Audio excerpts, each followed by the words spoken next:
Service in the Twin Cities has issued a severe thunderstorm warning for Pope County, Chippewa County, Stevens County, Swift County, Northwestern Kandiyohi County, until 7 p.m. At 6:15 p.m., severe thunderstorms were located along a line extending from near Milbank to 6 miles southwest of Appleton to near Hanley Falls, moving northeast at 85 miles per hour.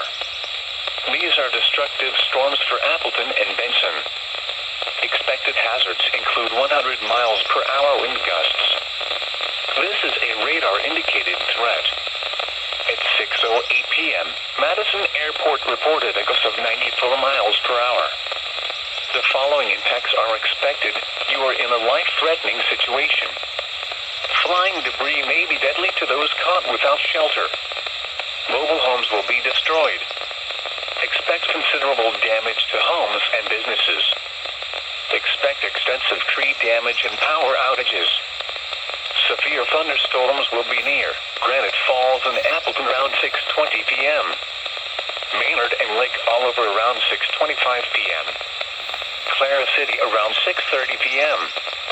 Hancock and Raymond around 6:35 p.m.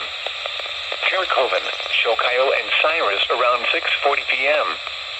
This is an extremely dangerous situation with tornado-like wind speeds expected. Mobile homes and high-profile vehicles are especially susceptible to winds of this magnitude and may be overturned. For your protection, move to an interior room on the lowest floor of a building. These storms have the potential to cause serious injury and significant property damage. A tornado watch remains in effect until midnight for central and west central Minnesota.